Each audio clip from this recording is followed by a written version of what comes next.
Right. So I hope you enjoy those videos. I specifically curated them. To teach anybody who is out there just generally trying to learn how to communicate with their ancestors, learn the values of ancestral veneration and what ancestral veneration actually is and what it actually is not. But anyways, getting into the topic of this video, the first thing you're going to want to do to activate your ancestors or to get connected to them is to basically talk to them. And how do you talk to them, you may ask? The first time that I ever initiated a conversation or initiated contact with my ancestors, I was very basic. I just got on my knees just like you would say a prayer, and instead of saying a prayer and addressing it to God, I just got on my knees and kind of said a prayer to my ancestors. And I was at the moment facing a very difficult time in my life. I was going through a really difficult transition and adversity. I feel like that was probably part of my awakening and my initiation as well. And so I just got on my knees. I was going through a lot. I was actually crying through my entire prayer, but got on my knees and just said to them, hey, my name is Destiny and I am a descendant of yours. You know, I believe in my ancestors. I know you guys are there on the other side, and I know that you're always there with me, guiding me and protecting me. I don't really have anyone in my life to kind of teach me how to reach out to you or to connect to you or even just to venerate you, but I am on this journey and I'm willing to learn a lot and I'm willing to connect with you. I really need your help at this time. I really need your guidance. I really need your protection, and I need you to just I need your energy. I need to feel your presence with me. I need you to help me to get through this difficult time in life. And also, when you do that, when you first initiate contact with your ancestors, just ask them kindly to also start communicating with you in your dreams. Your dreams are actually the best mode of communication between a living person or any person, thing, entity, or being in this living world and entities that are outside of this living world. So ask them to communicate with you through dreams. They will teach you a lot of things. They will show you how to do different rituals to attract different things energetically to you. So they might start showing you how to cleanse yourself. Like for me, for example, I once had a dream where I was drinking bay leaf tea, and I had kind of just asked them, hey, I just want to kind of figure out at this moment in time, I just kind of am feeling a lot of heavy energy around me, and I'm an empath. So I'm feeling a lot of heavy energy around me. I feel like I've kind of, I feel like I have a lot of people's energy that's lashed onto my aura and my spirit and my vibration in general. And I just want to cleanse that energy out. I just want to shed a few layers and feel like I'm new again and feel like I'm whole again. And I had a dream that I was drinking bay leaf tea, and that's exactly what I started doing. I started drinking bay leaf tea. I started boiling bay leaf water and bathing myself with it just to cleanse. Bay leaves are one of the bay leaves are like a powerful they're like powerful tools that you can use for manifestation, for cleansing. So far that's as much as I know, but when I do make a video talking about different herbs and what you can use them for, how you can use them in your spell work and your shadow work and your manifesting journey, then I will definitely let you guys know a little bit more about that. I want you to talk to your ancestors, right? You can literally talk to them, go on your knees, talk to them as if you're saying a prayer. You can also light a candle, and the reason why you light a candle to kind of get connected to your ancestors or to talk to other beings or deities on the other side is because the element fire, or the flame in the candle, it represents the eternal flame or the eternal spark or the divine spark that is within all life, right? Or what you would say a soul. Like your soul is like fire. It's of the same element. So that's why you can never really measure or detect a soul, because it's like an inner fire that's within you. So when you light a candle, it's like a candle is a divination tool for you to communicate with your guides, with your ancestors, beings on the other side. And you can light the candle and just basically talk to them like you're talking in a prayer, or you can just talk to them like you're having a conversation. Like if you have any ancestors that you do know, like maybe you have a grandfather or grandmother that passed away and you were really close to them, you can talk to them like you would talk to them in real life, you know. Tell them about your problems, tell them about your obstacles, things that you're facing, things that you are now learning, and things that are now becoming apparent to you. And you can always use the candle as just that divination tool to kind of lift the veil, or at least to mainly focus your energy and really zero in on what you're trying to accomplish. Like, the candle is just a metaphor for, it's just a metaphor, and it's just kind of symbolism of the action that you're taking. It's like you're literally looking at the veil, and the veil lifts and you're able to speak and communicate with other deities on the other side. That's the whole reason why we use candles. And also another thing, if you know your ancestors' names, say them. You know, grandma such and such, my dad, you know, make sure that if you have any ancestors on the other side that you are trying to communicate with, that you say their names. Even if you might not have necessarily have known them, maybe your great-grandparents, or maybe you didn't know your grandparents, but you know their names. You can call upon them or summon them by simply saying their names, speaking it out loud, speaking it into the candle, saying, "Hi, my name is Destiny. I know you're my grandfather, Charles Darwin, and I just wanted to connect with you. I know you're on the other side. I wanted us to have an open channel of communication for you to help me and guide me on my purpose, my divine purpose, and help me to be aligned with my divine purpose and actually achieve everything I came on earth to achieve, and, you know, accomplish my mission here." You can also introduce yourself. So when you do talk to them, just talk to them like you're having a normal conversation with a family member that you're meeting for the first time, if you don't actually know any of your deceased relatives that have now become ancestors. And it's also, the thing is also, not every single deceased relative will become an ancestors.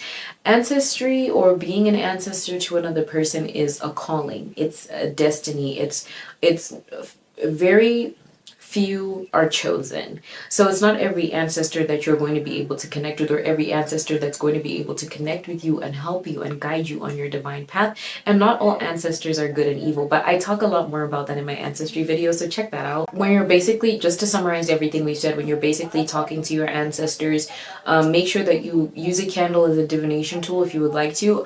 I prefer lighting up a candle in a dark room, no lights on, so that I can really zero in and focus on what I'm doing.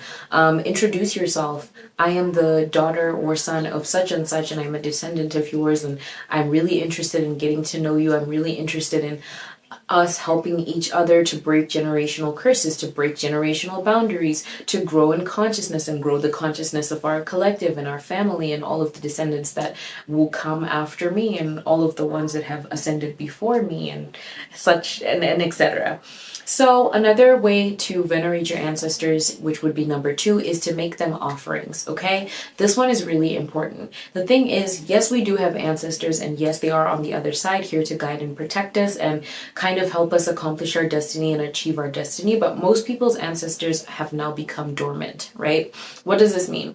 This means that ancestral veneration keeps the spiritual side and the physical sides of the family close together, right? So your ancestors are dormant, just like a dormant volcano would be, if there is no energy, or if there is no tension creating movement with tectonic plates, right? Creating more lava, or causing the volcano to eventually erupt. Think of ancestral veneration as currency or money that you would put in your ancestral bank. The more you venerate your ancestors, the more you make them offerings, the more you remember them, the more you communicate with them, the more you speak to them, the more you unlock psychic abilities and spiritual gifts that you have that you probably don't realize you have, that are within your lineage, because many of your ancestors that are willing to help you will pass on their gifts to you and allow you to absorb their energy in order to assist you on this end. But you also have to give an exchange,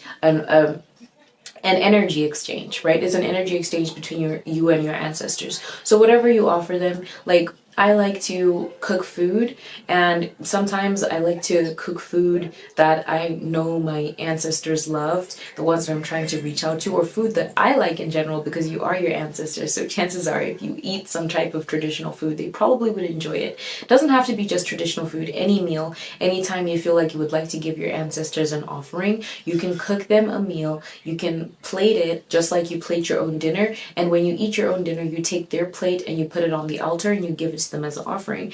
Ancestors, I'm giving this to you as an offering just for my gratitude and to show that I am thinking of you. I do appreciate all of the steps that you've taken in life and in death for me to be exactly where I am today. And I just wanted to cook you something. That energy exchange is literally giving your ancestors your energy and allowing them to activate and be active in your life, because you're also exchanging energy. And as much as you want them to help you and propel you forward, you also have to give some of your energy off to them as well. So offerings can be things like food, it can be things like water.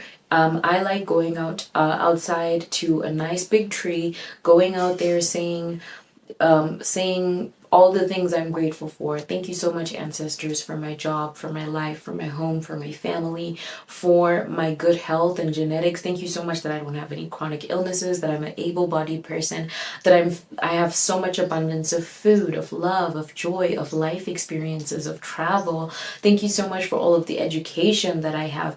And while you're saying these things, you're pouring water out to them, you're giving them libations, you're giving them energy, you're giving that transfer of energy. Just as they've poured into you, you are literally pouring into them. You can also do this with milk. You can also mix the milk and honey and pour it out.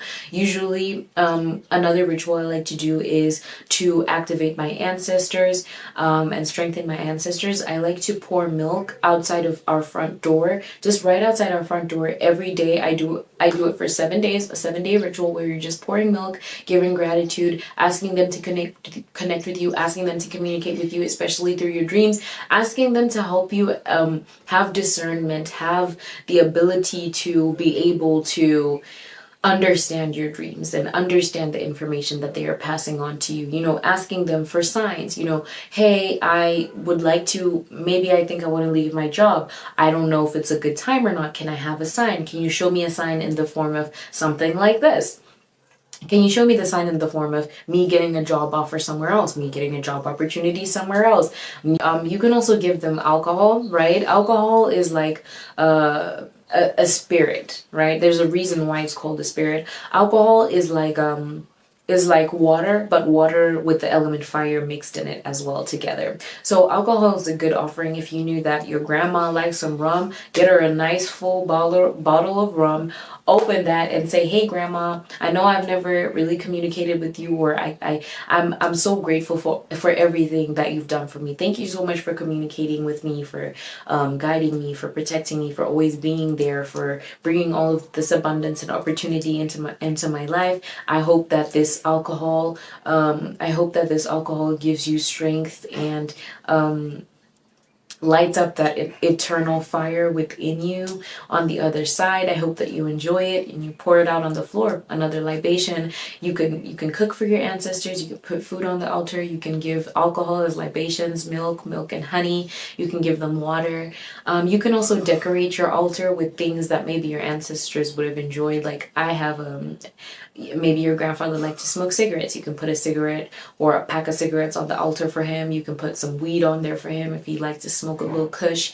You know, if you like some alcohol, you can put the alcohol bottle on the altar itself. Put some water. Make sure to have all 4 elements. You know, add whatever it is that you feel like is, maybe you have a trinket, like something that used to belong to them, jewelry, something that mattered to them. You can always put it on the altar just to have their energy connected to you through that altar, and have that energy grounded and always nearby and close to you, and always just as a reminder subconsciously that your ancestors are actually there for you, they're there with you, and they're there to help you.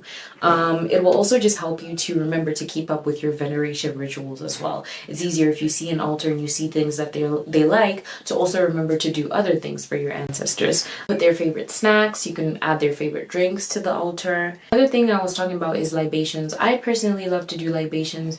Every time I open a bottle of alcohol, I always spill out you know, the first few sips on the ground. I say, hey, this is for you, mom, this is for you, dad, or anybody else that I've lost that I would like to remember. It's just, again, a transfer of energy currency. You are fortifying your relationship with your ancestors. You're strengthening them, you're awakening them, you're letting them know that you are alive and present and active in this life, and you have enough wisdom and knowledge to know that ancestral veneration is literally for both of your benefits, for their benefit and for your benefit as well, and that you are making an effort to show that you are willing to go on this journey with them. So set up an altar. Another way to venerate your ancestors is to set up an altar in a sacred space in your house. So what you want to have on your altar is, you can have a white cloth. I like to have a white cloth just to represent like pure energy, cleansing, a clear space, clear mind. I also like to add totem symbols. So let's say like here in Africa, our ancestors had totems, right? And their totems were like different things. Some were lions, elands, zebras, that kind of thing. If your ancestors had a totem or something that was special and sacred to your tribe or your family, maybe a family crest, an emblem, you can decorate your altar with it. You can add pictures of your ancestors or the ones that you're trying to communicate with to your altar. You can add trinkets, charms, things that they liked, things that they were into. Maybe your grandfather was a bird watcher. You can put a bird there, just to show that, you know, you are in remembrance of them. You can put their favorite snacks on there. You can add their pictures, things they like, totem symbols. And then one thing that I found out recently, the fourth thing that I'll tell you about ancestral veneration is ancestor money. So ancestor money is literal, like a literal money that you can buy. You can buy it online, and it has like the Jade Emperor on it, and the whole concept of ancestor money is, again, the energy exchange thing. So it's you having money or something that shows real currency that you bought with your own money, which is kind of resembling a sacrifice that you're willing to make for your ancestors, right? And you basically put it in a bowl and burn a sheet of it. You can burn as much of it as you want. You can burn one note, you can burn 2 notes, and just burn that. And the idea is that in the life or in the afterlife or the eternal life that our ancestors are in, they are still energetic beings, and our energy can still be exchanged between this world and their world. So when you burn ancestor money, it's like you're giving them your energy directly. You're manifesting that energy is surging to them and being transferred to them. And in that afterlife, the whole idea is some people's ancestors are starved because they're not being fed water. They're not being remembered. Nobody even remembers their name. Nobody talks about them. Nobody gives them offerings. Nobody makes them food. Nobody venerates them. So they're starving. They're, as energetic beings, they are kind of dying, stagnant, thirsty, hungry, angry. They're in a dark place. They have no light. But when you burn ancestral money for them, when you venerate your ancestors, when you remember your ancestors, when you connect to them, you sanctify their strength and their resilience and their energy in the spiritual realm, and you strengthen essentially the energy of your lineage. So when you burn ancestral money, it's almost like you're pimping them out in their eternal life, and you're giving them energy, which allows them to thrive and live in abundance, and so be able to help you with anything that you need help with, because they can put in that extra energy. Another thing is, when you get your paycheck, I get mine cash, so it's easier to do this. When you get your paycheck, or when your paycheck comes in, put all of your money into a bowl. Put all of your money into a bowl and put it on your altar and give it to your ancestors as an offering, or just put it on the altar and say, thank you so much for all of this abundance and all of this money. I pray that you give me the wisdom, the knowledge, the power to use it correctly, to surely use this money to allow me, use this money as a tool to allow me to achieve everything that I'm meant to achieve in this life.